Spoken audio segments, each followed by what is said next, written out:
Welcome to episode 41 of ChoralEd. I'm your host, Micah Bland. Thanks so much for watching.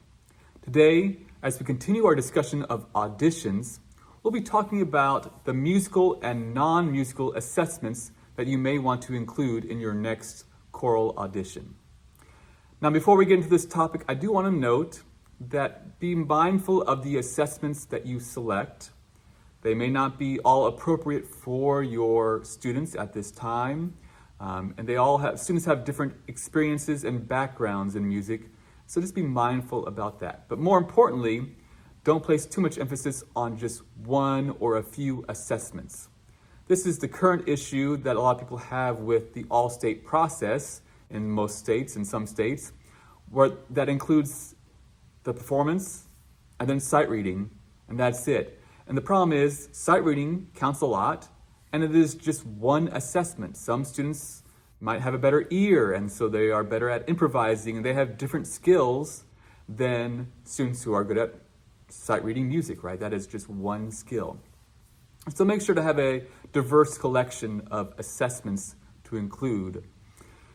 Now, the first step would be to complete a voice placement. Some people call this a voice test. Simply, it's determining a student's voice part. Now, most likely you already would know their voice part, especially if this is an audition group, which would likely be a higher grade level, so you've had them in 6th grade and 7th grade or 9th and 10th grade and so forth.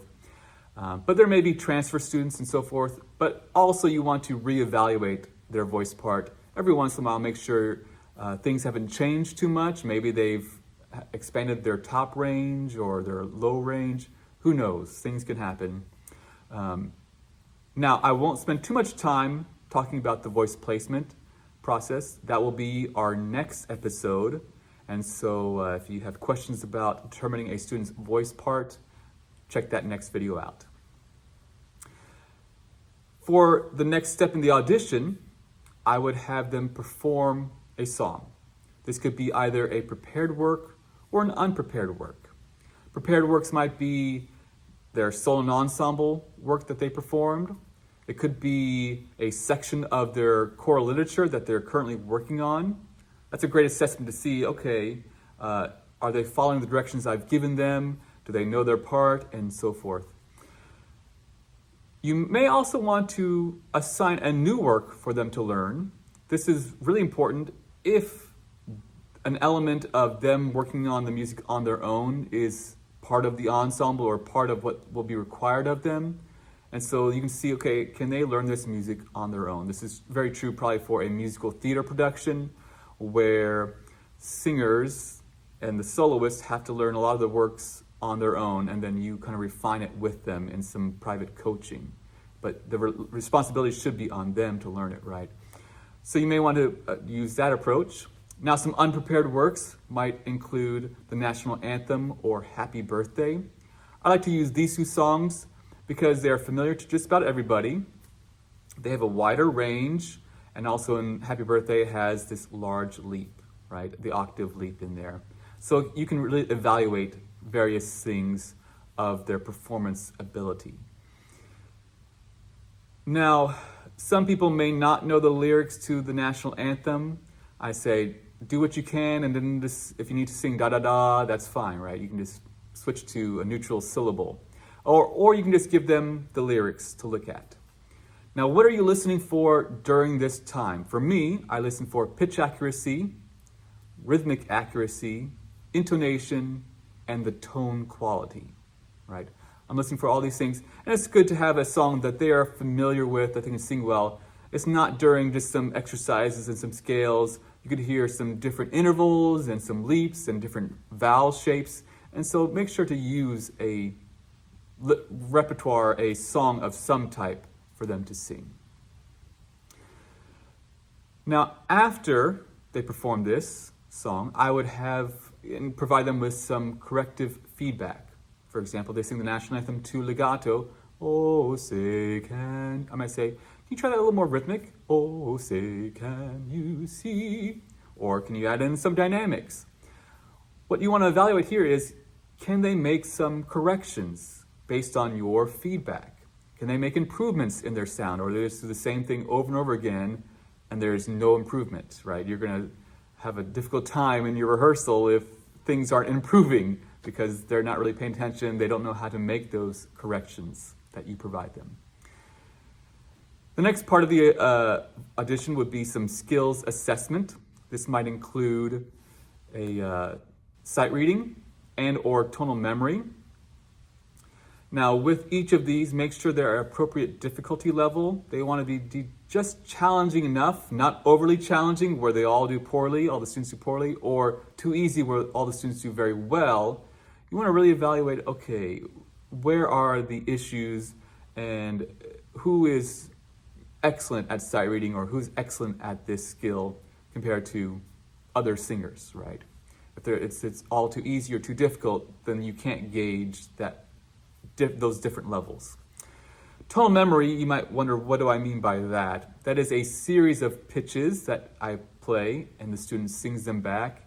Similar to pitch matching, I would describe pitch matching as just one pitch or the ability to match a pitch that is being performed. So tonal memory might go like this. And they sing back, da, da, da. Da, da, da, da. You can do 3 notes, 4 notes, 5 notes, 2 notes, whatever you want to do, whatever is appropriate for your singers. I'd like to have some larger leaps, da, da, followed by a half step, da. Having students differentiate those half steps is going to be the challenge. And so you can make it, again, as easy or as difficult as you would like. Now, in addition to some musical elements that you might want to assess, there are several non-musical elements that I would strongly encourage you to consider. The first is the student reliable and dependable? This is really important. Oh, let me pause here, I almost forgot to say, I would argue personally, and in my own approach in many ways, these non-musical elements are actually more significant and important in my decision process than the musical ones. I can train a singer to improve their tone and improve their sound and improve their skills. It's more difficult to train a singer or to improve these non-musical skills, these character qualities in a student. And so I really look for these qualities, and it may not be all of them, but that they maintain and they possess some of these non-musical skills. So again, the first one was reliable and dependable. This is really important if the ensemble meets after school or before school or has extra rehearsals. I would personally avoid those as much as you can, but different situations require different things.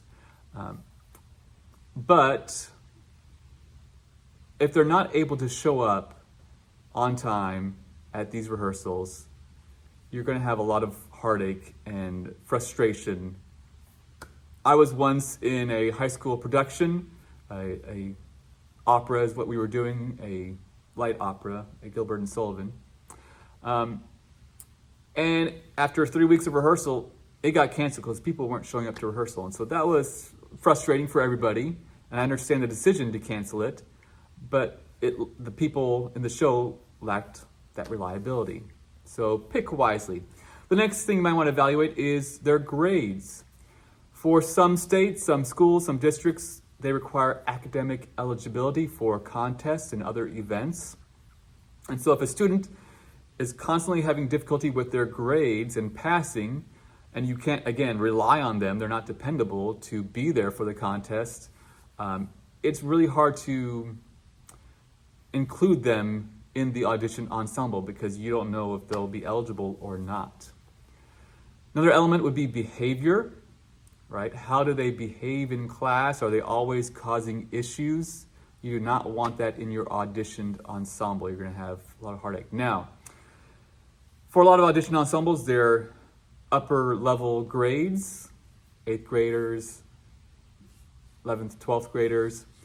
Sometimes younger students are a little more immature. Those 9th graders, they don't know how to act yet, or they do know how to act, that is, don't, they're immature. And they can grow out of that, so you can consider that.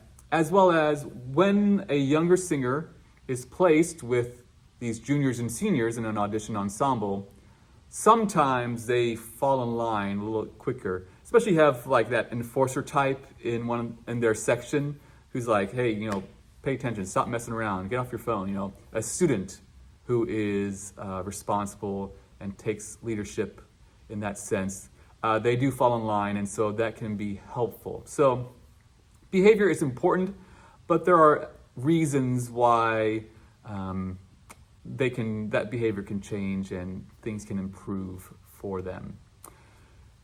You might also want to consider their attitude. If they're always going, oh, sight reading, oh, I don't want to sight read, oh, we have to sing today. If they're always complaining and having a negative attitude, that's not an attitude I want to be in my ensemble. It's going to create a negative atmosphere that's really going to bring everybody down. And I would not suggest including a student who has a very negative attitude. And lastly, that you might want to evaluate and assess is their self-motivation. This goes along with the ability to learn a song on their own.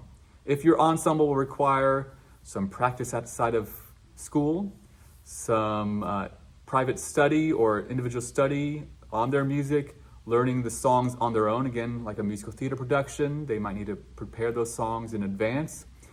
Are they motivated enough to work on that on their own?